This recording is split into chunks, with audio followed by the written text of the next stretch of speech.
Capítulo 115. Anna Moore. No sábado seguinte, reunimos-nos na igreja de Orleans, onde meu marido apresentou o caso de nossa saudosa irmã Anna Moore. Quando o irmão Amadon nos visitou no último verão, disse que a irmã Moore havia estado em Battle Creek e, não encontrando ali emprego, foi até o condado de Lillenau para morar com uma velha amiga, com quem ela trabalhara nos campos missionários da África Central. Meu marido e eu sentimos que essa querida serva de Cristo fosse forçada a separar-se do convívio de seus irmãos da fé e decidimos mandar buscá-la para morar conosco. Escrevemos convidando-a a encontrar-se em Wright, onde tínhamos compromisso, e vir para casa conosco. Ela não foi a Wright. Eis sua resposta à carta que lhe enviamos, datada de 29 de agosto de 1867, que recebemos em Battle Creek. Irmão White, recebi esta semana uma bondosa correspondência. Como o carteiro só vem aqui uma vez por semana e vai embora amanhã, apresso-me em respondê-la. Estamos aqui em meio à selva, por assim dizer. Um índio traz a correspondência a pé, às sextas-feiras, e volta às terças-feiras. Consultei o irmão Thompson sobre o melhor e mais seguro roteiro para chegar até aí e tomar um barco até Milwaukee, e então para Grand Haven. Como gastei todo o meu dinheiro para vir até aqui e fui convidado a ficar com a família do irmão Thompson, tenho ajudado a irmã Thompson nas tarefas domésticas e na costura, a $1,50 por semana de 5 dias. Porque eles não querem que eu trabalhe para eles no domingo, e eu não trabalho no sábado do Senhor, o único dia de repouso que a Bíblia reconhece. Eles não desejam que eu vá embora, apesar de nossa diferença de crenças. Ele diz que posso ficar com eles, com a ressalva de não divulgar minha crença entre seu povo. Convidou-me até para atender seus compromissos enquanto está em viagem de pregação. Assim tenho feito. A irmã Thompson precisa de uma governanta para seus filhos por causa das perigosas influências externas e por serem as escolas muito pervertidas. Ela não está disposta a enviar seus queridos à escola enquanto não se tornarem cristão, como diz ela. Seu filho mais velho, hoje com 16 anos, é um jovem piedoso e consagrado. Eles adotaram em parte a reforma de saúde e penso que aceitarão plenamente dentro em breve. O irmão Thompson encomendou o Reformador da Saúde. Mostrei-lhe alguns exemplares que tinha comigo.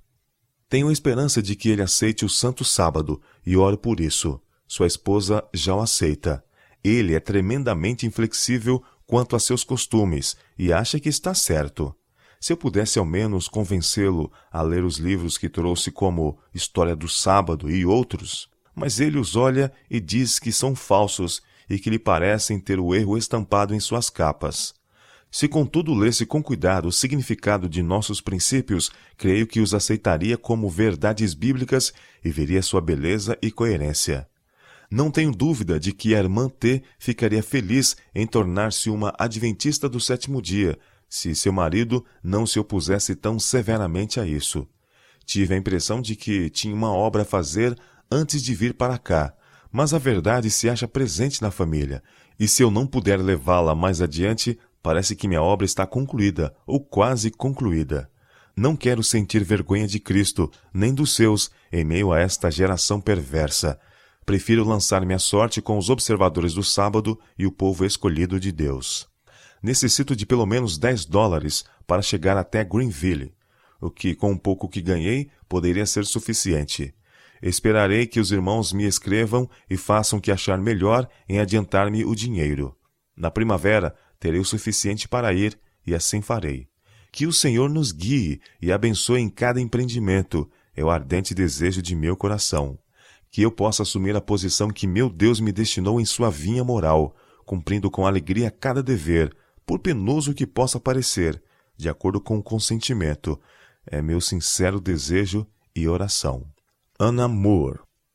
Ao receber sua carta, decidimos enviar à irmã Moore o dinheiro necessário, tão logo tivéssemos tempo.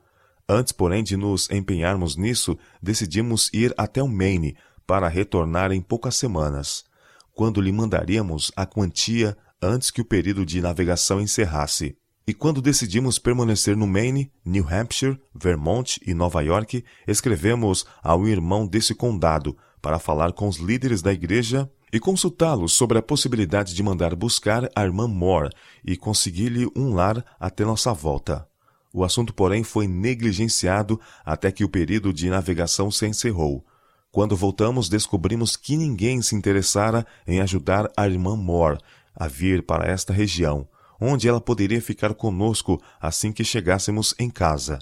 Ficamos tristes e aflitos, e na reunião em Orleans, no segundo sábado, após nosso retorno, meu marido apresentou o caso dela aos irmãos. Um breve relatório do que foi dito e feito com relação à irmã Moore foi apresentado por meu marido na revista de 18 de fevereiro de 1868, como segue. Nessa reunião apresentamos o caso da irmã Anna Moore, agora residindo temporariamente no noroeste de Michigan, com amigos que não observam o sábado bíblico. Declaramos que essa serva de Cristo aceitou o sábado enquanto realizava trabalho missionário na África Central. Quando esse fato se tornou conhecido, ela foi dispensada de seus serviços e voltou para a América do Norte, em busca de lar e emprego com aqueles da mesma fé. Entendemos que ela não está contente onde se encontra atualmente. Ninguém, em particular, pode ser responsabilizado nesse caso. Mas nos parece que a falta de condições adequadas em nosso sistema organizacional para animar e auxiliar tais pessoas, aproveitando-as num campo de trabalho útil. Ou houve negligência no cumprimento do dever por parte desses irmãos e irmãs que tiveram o prazer de conhecer a irmã Moore. Por voto unânime, ela foi convidada a residir com os irmãos dessa região até o tempo da Assembleia da Associação Geral, quando seu caso deve ser apresentado a nosso povo. O irmão Andrews, ali presente, apoiou plenamente a ação dos irmãos. Pelo que soubemos do frio e indiferente tratamento que a irmã Moore recebeu em Battle Creek, é evidente que, ao declarar que ninguém especial era culpado no caso dessa irmã, meu marido assumiu uma postura bastante caridosa sobre o assunto. Quando todos os fatos se tornaram conhecidos, nenhum cristão podia ser responsabilizado, mas todos os membros dessa igreja, que conheciam as circunstâncias em que a irmã vivia e não manifestaram interesse individual por ela. Certamente era dever dos oficiais tomar providências e referi-las à igreja, se outros não se encarregassem do assunto. Mas cada membro dessa ou de qualquer outra igreja não deve achar que está livre de interessar-se em tais pessoas. Depois do que foi dito na revista, acerca dessa abnegada serva de Cristo, cada eleitor em Battle Creek, ao saber que ela chegara à cidade, teria sido desculpado se lhe fizesse uma visita pessoal e se informasse de suas necessidades. A irmã Strong, esposa do pastor P. Strong Jr., esteve em Battle Creek na mesma época em que a irmã Moore. Ambas chegaram à cidade ao mesmo dia e partiram na mesma hora. A irmã Strong, que está do meu lado, diz que a irmã Moore pediu que intercedesse por ela na obtenção de emprego, para que assim pudesse permanecer entre os observadores do sábado. A irmã Moore disse que está disposta a fazer qualquer coisa, embora preferisse ensinar. Pediu também ao pastor A.S. Hutchins que apresentasse seu caso aos irmãos dirigentes do escritório da Review e tentasse arranjar-lhe trabalho numa escola. Isso o irmão Hutchins fez alegremente, mas nenhum encorajamento lhe foi dado, pois parecia não haver vaga. Ela também disse à irmã Strong que estava sem recursos e que, a menos que obtivesse emprego em Battle Creek, teria que voltar para o condado de Leelenau. Ela frequentemente falava que lamentava o fato de ser obrigada a deixar os irmãos. Então a irmã Moore escreveu ao Sr. Thompson, dizendo que aceitava a oferta de morar com sua família e ficou esperando pela resposta. A irmã Strong andou juntamente com ela, procurando um lugar para ficar até receber a resposta do Sr. Thompson. Num certo lugar, foi-lhe dito que só podia ficar de quarta até sexta-feira de manhã, pois teriam de sair de casa. Essa irmã contou o caso da irmã Moore a uma sua irmã carnal que morava nas proximidades e que também guardava o sábado. Ao voltar, disse à irmã Moore que podia ficar com ela até sexta-feira de manhã, pois sua irmã dissera que não era conveniente hospedá-la. Mas a irmã Strong percebeu que a verdadeira desculpa se devia ao fato de a irmã Moore ser uma estranha na cidade. Essa irmã podia hospedá-la, mas não quis. A irmã Moore pediu conselho à irmã Strong sobre o que fazer. A irmã Strong era quase desconhecida em Battle Creek, mas pensou que podia acomodar Anna na família de um irmão pobre, conhecido seu, que havia se mudado recentemente do condado de Montcalm. Conseguiu sucesso. A irmã Moore permaneceu até terça-feira, quando partiu para o condado de Leelanau, via Chicago. Ali conseguiu dinheiro emprestado para completar a viagem.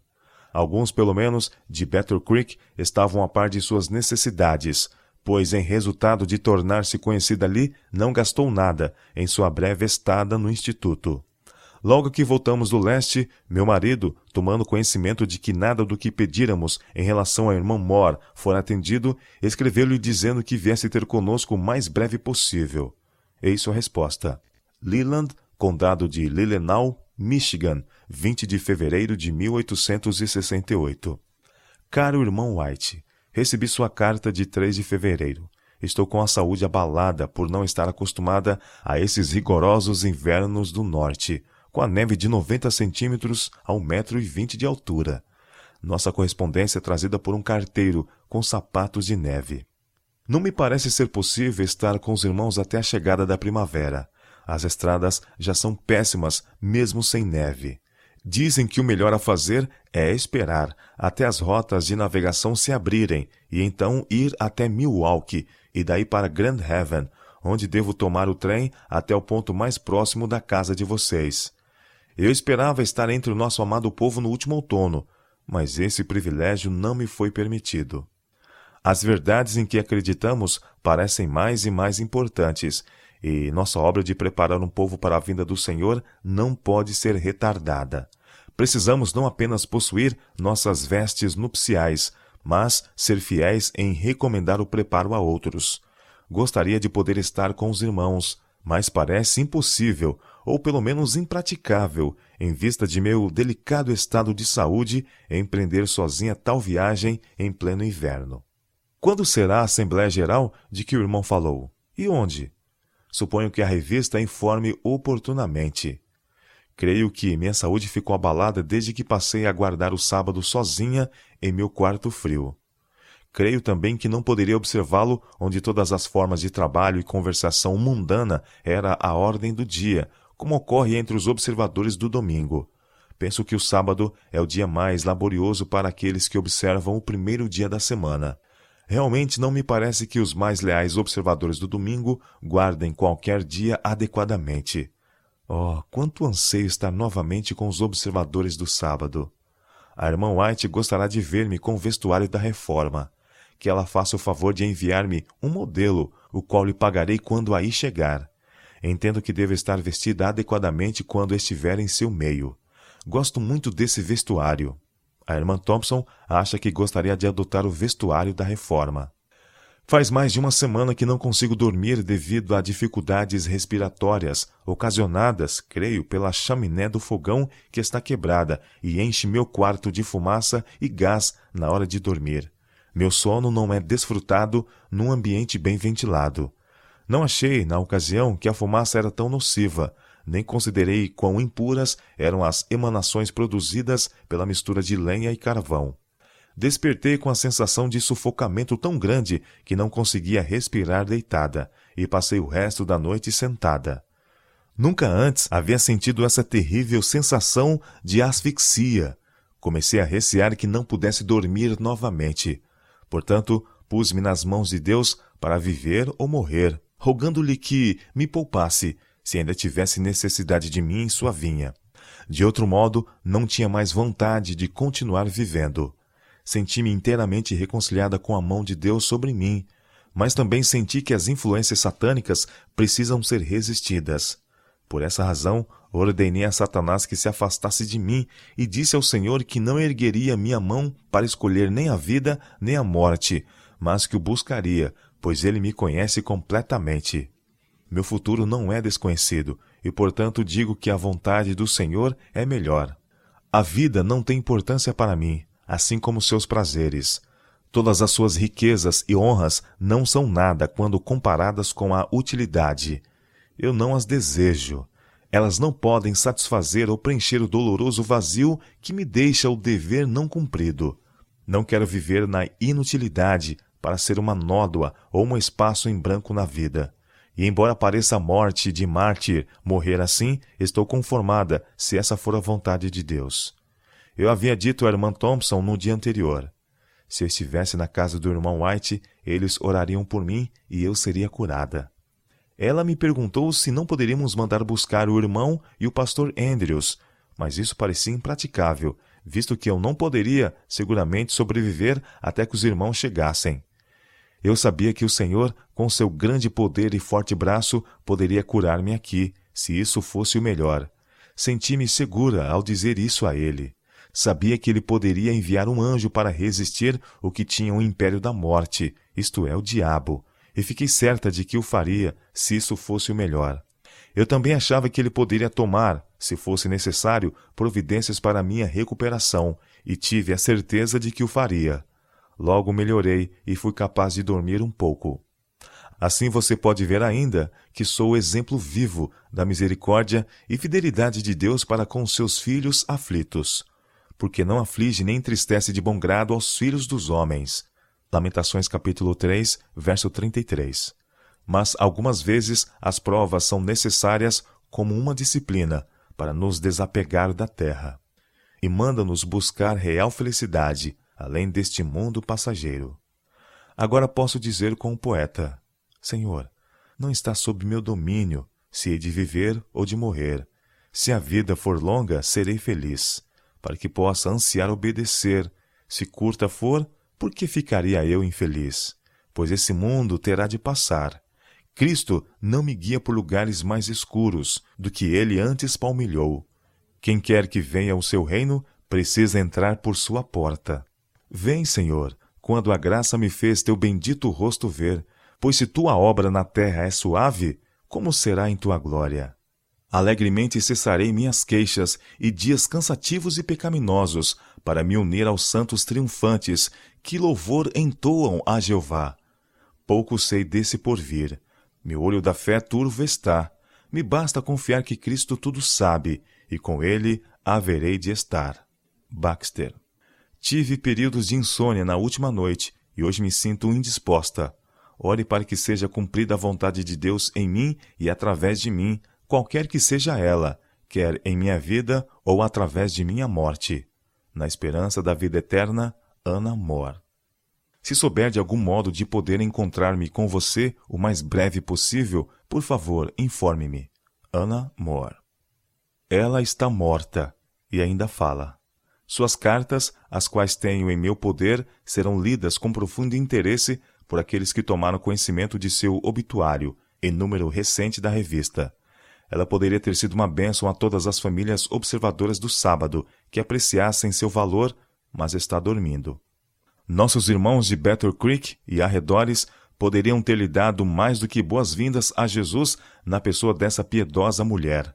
Mas a oportunidade se foi. Não era conveniente. Eles não procuraram relacionar-se com essa irmã. Ela era de idade avançada e poderia ter sido um fardo. Sentimentos desse tipo excluíram-na dos lares dos professos amigos de Jesus, que estão esperando por seu próximo advento, e a afastaram daqueles a quem ela amava, enviando-a àqueles que se opunham à sua fé no norte de Michigan, durante o inverno mais frio, para morrer congelada. Ela morreu como mártir do egoísmo e da cobiça dos professos guardadores dos mandamentos.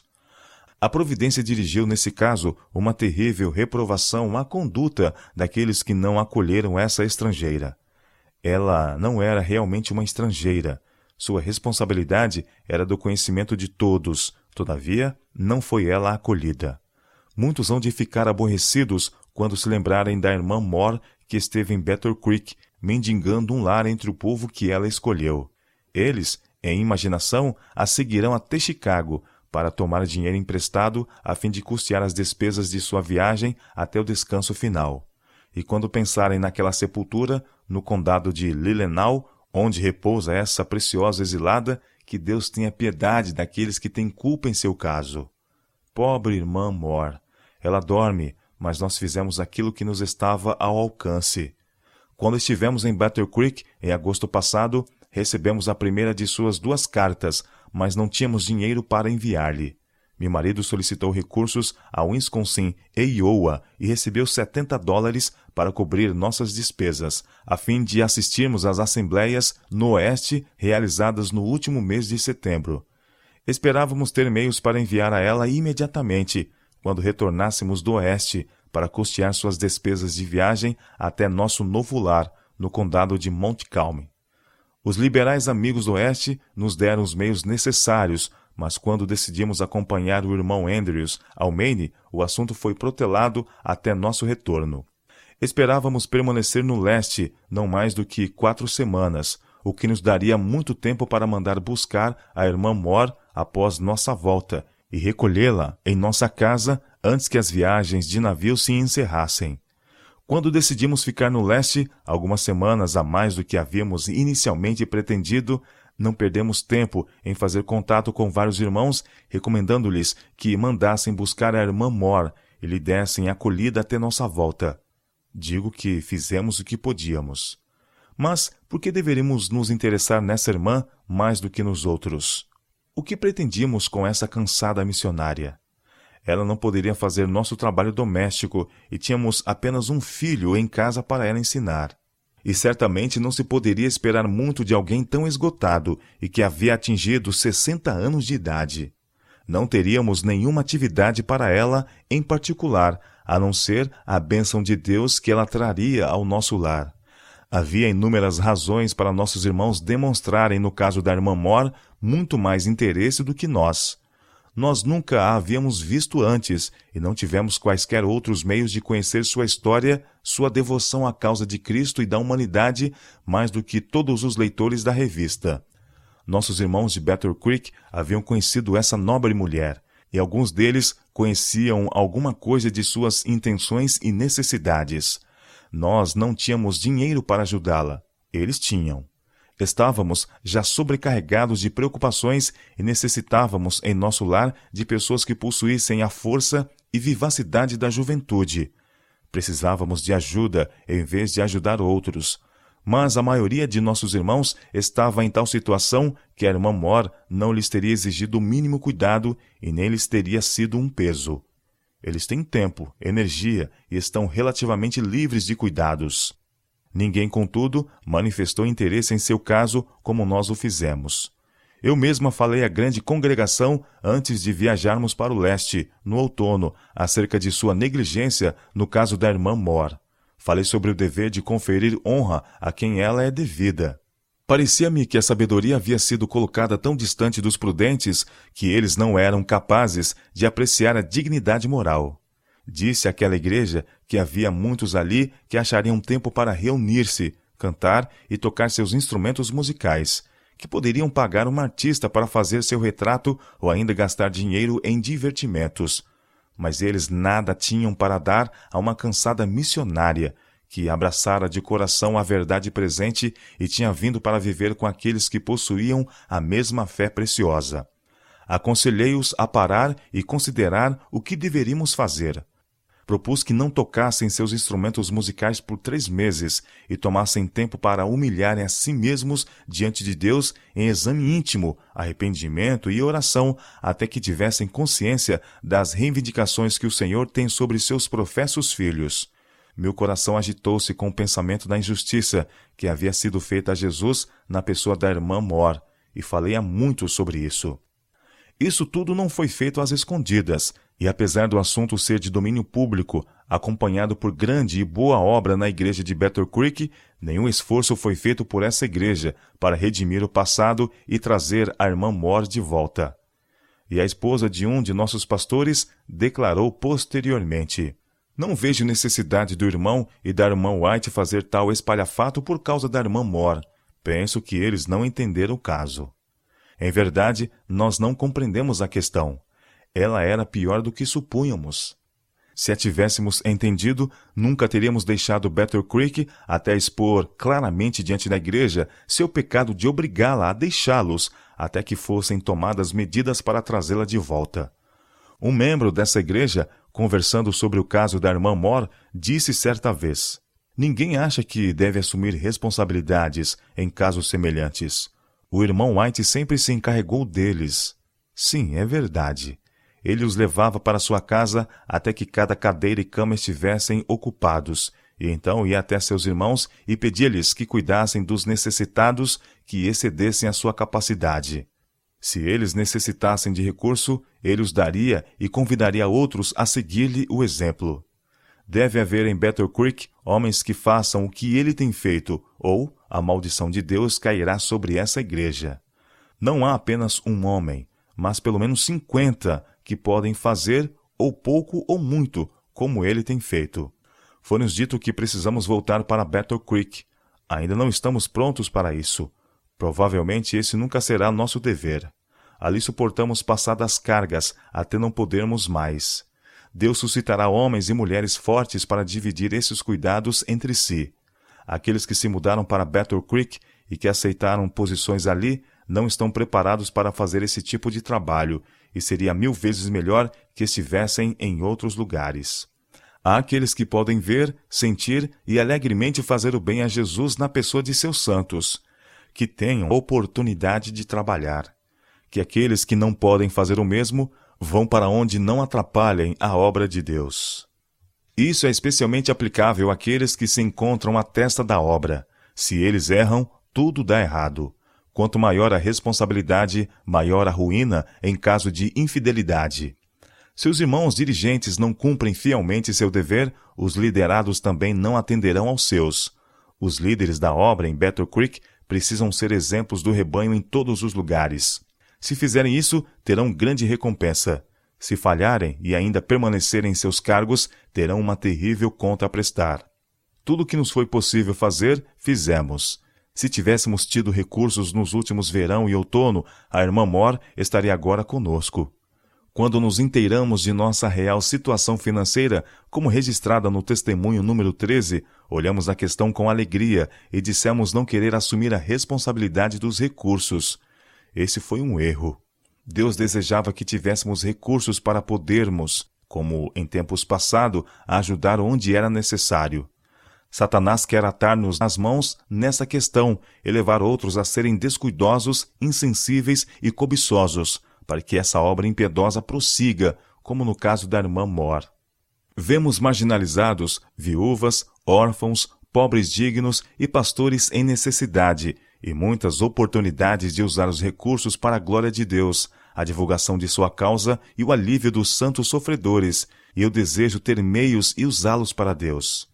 A experiência de quase um quarto de século em longas viagens, sentindo a condição daqueles que necessitam de ajuda, qualificam-nos a fazer cuidadoso uso do dinheiro de nosso Senhor. Tenho comprado o meu próprio material de escritório, pagando minha postagem e despendido muito de minha vida escrevendo para o bem de outros, e tudo o que recebi por esse trabalho, o qual me cansou e me desgastou, não pagaria a 10ª parte de minhas despesas postais. Quando me oferecem recursos, eu os recuso, ou aceito para fins caritativos como a Sociedade de Publicações. Não mais farei assim. Cumprirei meu dever como sempre o fiz. Mas meus receios de receber recursos para usá-los para o Senhor se desfizeram. O caso da irmã Moore despertou-me plenamente para ver a obra de Satanás em desprover-nos de recursos. Pobre irmã Moore! Quando ouvimos que estava morta, meu marido sentiu terrivelmente. Ambos sentimos como se ela fosse nossa querida mãe, por cuja companhia nosso coração ansiava. Alguns podem dizer, se estivéssemos em lugar daqueles que sabiam algo das necessidades e anseios da irmã, não teríamos agido como eles. Espero que vocês nunca sintam o remorso que alguns devem experimentar, os quais estiveram muito interessados nos próprios negócios e eximiram-se de assumir qualquer responsabilidade em seu caso. Que Deus tenha piedade daqueles que estavam tão receosos de serem enganados, que negligenciaram uma digna e abnegada serva de Cristo. A observação que se tornou uma desculpa para essa negligência foi: temos sido enganados tantas vezes que temos medo de estranhos. Não nos instruíram, nosso Senhor e seus discípulos, a sermos muito cuidadosos e não recebemos estranhos, a fim de não cometermos erros e sermos enganados e tendo problemas ao cuidar de uma pessoa indigna? Paulo exorta os hebreus. Permaneça a caridade fraternal. Hebreus capítulo 13, verso 1. Ninguém ache que haverá tempo que essa exortação não seja necessária, quando o amor fraternal será extinto. Ele continua: Não vos esqueçais da hospitalidade, porque por ela, alguns não sabendo, hospedaram anjos. Hebreus capítulo 13, verso 2. Por favor, leiam Mateus capítulo 25, do verso 31 em diante. Leiam-no, irmãos, da próxima vez que vocês tomarem sua Bíblia nas devoções familiares da manhã ou da tarde. As boas obras, realizadas por aqueles que serão bem-vindos ao reino, foram feitas para Cristo na pessoa de seu povo sofredor. Aqueles que realizaram essas obras não acharam que estavam fazendo algo para Cristo. Acharam que não era mais que seu dever para com a humanidade sofredora. Os que estão à mão esquerda do Senhor não compreendem que haviam insultado a Cristo, negligenciando as necessidades de seu povo. Negligenciaram, porém, fazer algo por Jesus na pessoa de seus santos, e por esse relaxamento sofrerão punição eterna. Um ponto definido desse desleixo é assim mencionado: sendo estrangeiro, não me recolhestes. Mateus capítulo 25, verso 41. Essas coisas não dizem respeito apenas a Battle Creek. Estou aflita pelo egoísmo existente entre os professos guardadores do sábado em todos os lugares. Cristo foi preparar-nos mansões eternas, e ainda lhe recusamos um lar por poucos dias, na pessoa daqueles seus santos que estão marginalizados? Ele deixou seu lar na glória, sua majestade e alto comando para salvar o homem perdido. Tornou-se pobre para que por sua pobreza nos tornássemos ricos. Submeteu-se a insulto para que o homem pudesse ser exaltado, e proveu um lar incomparável em seus encantos e duradouro como o trono de Deus. Os que finalmente vencerem e se sentarem com Cristo em seu trono, seguirão o exemplo de Jesus e espontânea e alegremente se sacrificarão por ele na pessoa de seus santos. Aqueles que não fizerem isso de livre vontade irão para o castigo